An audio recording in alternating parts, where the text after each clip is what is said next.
Hello' viewers, আজি এটা ধুনীয়া ৰেচিপি লৈ আহিছোঁ। সেইটো হৈছে আচাৰ। আচাৰ আপোনালোকে ভাবিব পাৰে যে আচাৰ কেনেকৈ স্বাস্থ্যসন্মত হ'ব। আজি আপোনালোকে এইটোত ৰেড চিলি মানে জ্বলাৰ গুড়ি নাপাব, ভিনেগাৰ নাপাব। এতিয়া বনাই এতিয়াই পৰিৱেশন কৰক। এইটো থৈ দিব নালাগে, থৈ দিলেও নাথাকিব। সেইকাৰণে এইটো লগে লগে বনাই লগে লগে আচাৰটো পৰিৱেশন কৰিব পাৰিব। একদম হেল্ডি আচাৰ। মোৰ হাজবেণ্ডে তাৰমানে আচাৰ নাখায়, তেওঁক চেলেঞ্জ দিছে, তুমি লগে লগে বনাই লগে লগে মোক খুৱাব পাৰিবা নেকি আচাৰ। সেইকাৰণে ভাবিছোঁ যে আপোনালোককো এই ৰেচিপিটো মই শ্বেয়াৰ কৰোঁ। মই লগে লগে বনাই তেওঁক লগে লগে খুৱাইছোঁ আচাৰটো। এতিয়া আহক বনাম কিহেদি। এতিয়া প্ৰথমতে মই আম লৈছোঁ। আমৰ বতৰ যিহেতু মই আমৰ আচাৰকে বনাই দেখুৱাওঁ। একদম 2 মিনিটত বনাই 2 মিনিটত আপোনালোকে নিজেও খাব পাৰিব, আলহীকো লগে লগে দি খুৱাব পাৰিব। এতিয়া মই অলপকৈ বনাম। 3টা আম লৈছোঁ। আম লৈ 3টা আম ভালকৈ ধুই লৈছোঁ আগতে। ভালকৈ মানে এৰাই লৈছোঁ।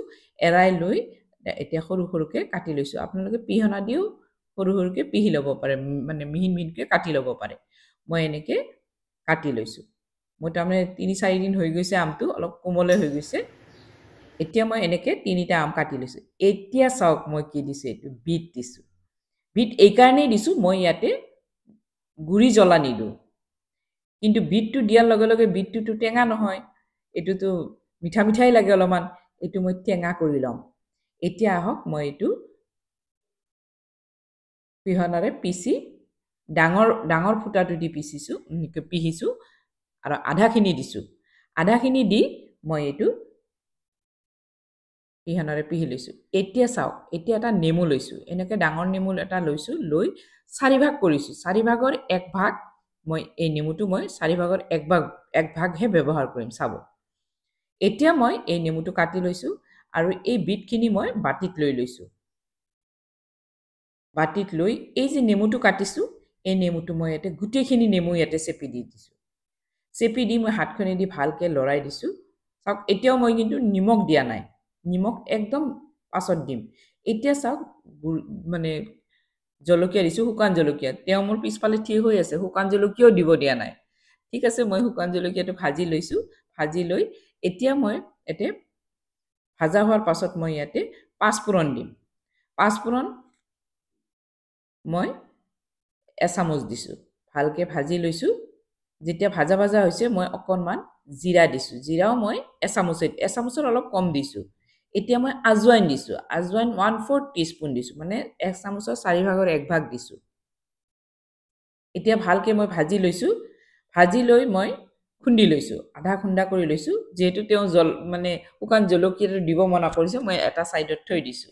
তেওঁ মানে শুকান জলকীয়াও নাখায়। এতিয়া চাওক, মই এইখিনি আধা ভঙা কৰি লৈছোঁ। এতিয়া বাউলটো লৈছোঁ। বাউলটো লৈ এই শুকান জলকীয়াখিনি মই পিচি লোৱা নাই, এনেই দি দিছোঁ, যিহেতু তেওঁ নাখায় বুলি কৈছে। তাৰপিছত আমখিনি দিছোঁ।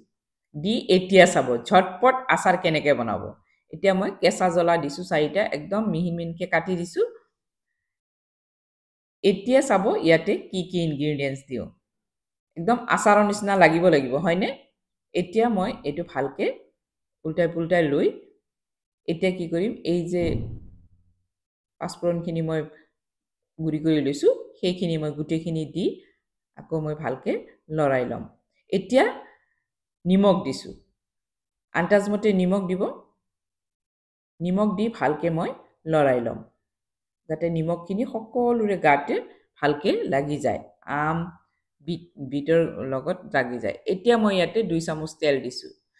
দি মই নহৰু দিছোঁ। নহৰুটো একদম গৰম হোৱাকৈ দিছোঁ, তেতিয়াহে আচাৰৰ মানে চেণ্টটো আহিব।